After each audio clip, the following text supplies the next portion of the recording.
And welcome back. We'd all like to save on our home heating, cooling, and energy bills. Well, there are some innovative ways we may soon all be doing that. They're on display right now at Farmingdale State College. Take a look. This is the new Smart Energy Home on the college campus. It features a solar roof, some meters that you can actually set from inside of the home or from your computer or laptop or smartphone. They allow you to do things like this, control the blinds that are uniquely on the outside of the windows. That's why they're let in sunlight or block it or to shade off the cold in winter. And all of this can save you quite a bit of money. I would say in terms of the electricity and given the size of the panel for this house, probably 50% of your electricity for a family average size of 4 or 5 in a household. You can also use solar thermal power to power your boiler. These are all innovations that students at the college are studying, but which also could be looked at by home builders someday. So joining us now to talk about this, and also what else is new at Farmingdale State College as they prepare for a new year, is the new president of this century-old school. He is Dr. John Nader, and welcome to the show, Doctor. Thank you for having me, Richard. Well, you know, before we talk about your background and what else is new there, let's just finish off with what we just saw here, the Smart Energy Home, which I thought was quite unique.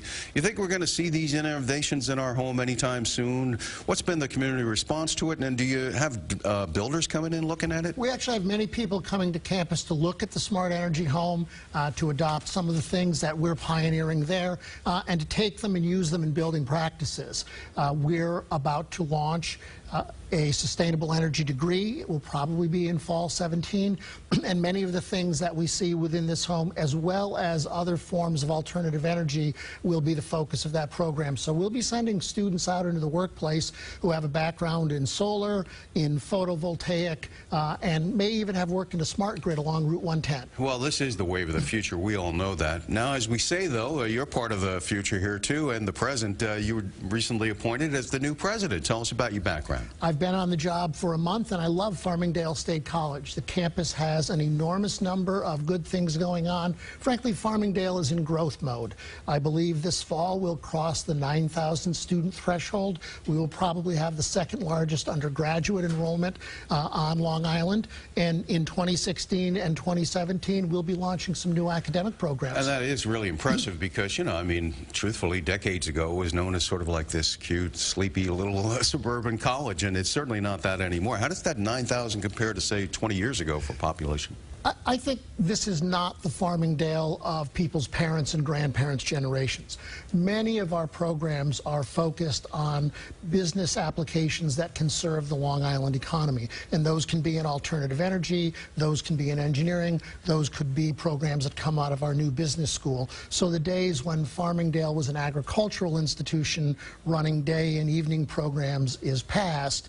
Now we're a full-fledged bachelor-level institution that will be embarking on graduate degrees in the very near future. Yeah, and tell us about the business school, because I remember covering that, I think, about a year and a half ago when it opened. I think it was April or May of 2015 last year, no? It's a terrific new building. I believe the School of Business will receive national accreditation and recognition in the near future. The design of the building really encourages collaborative learning and working together in the way that people do in the current business environment. So it's a state-of-the-art building, and we're hoping to add another building in the applied social sciences in the not-too-distant future. In fact, in the past week, we just received the plans for it.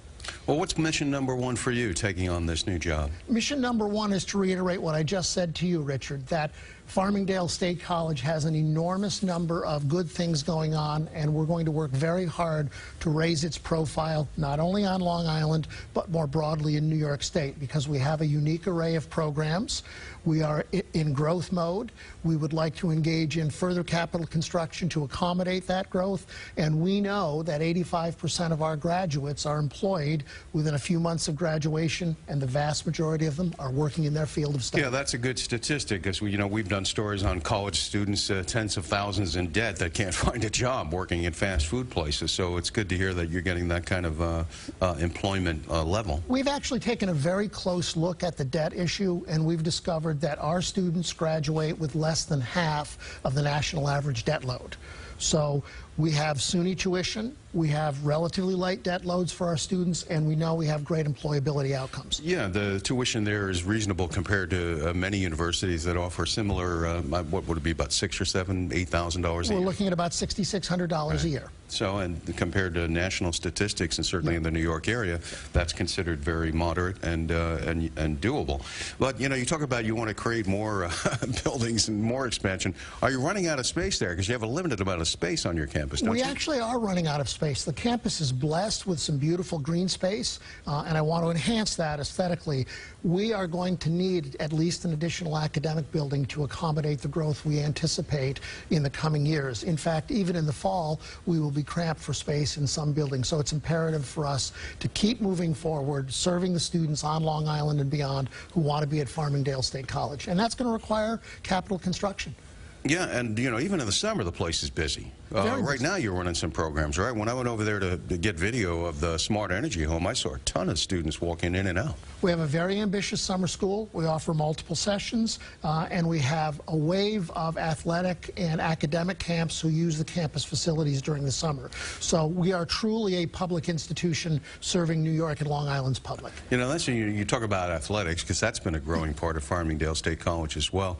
You have a kind of connection to that in your background. Explain that. I do have a connection to it. My family operated a minor league baseball franchise for the New York Yankees in Oneonta, New York for over 30 years. We were both a Yankee and Detroit Tiger affiliate, and for a while we were the Yankees' longest continuously operated minor league franchise. And then what, you sold it probably, right? We got out of it around 2005 or so. It was operated by my father, and he's 97 years old. So you've got to be a big baseball fan. I love baseball. And so what, a Yankee fan, or you don't say? I am a Yankee fan, but I don't cheer against any team. I have kids who are Red Sox fans. I have close relatives who are Met fans. Yeah, I know. Then there's a rivalry when you have Red Sox and Yankees in the same family.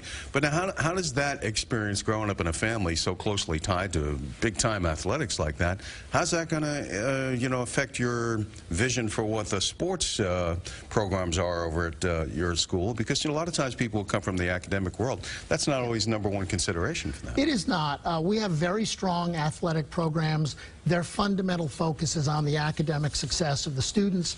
In fact, at Farmingdale, the collective GPA of our athletes is actually higher than the GPA of the student population as a whole.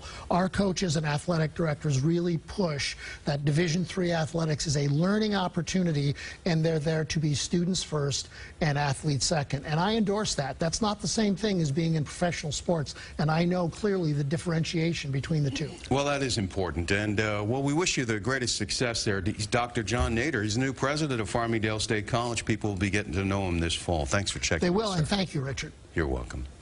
And up next.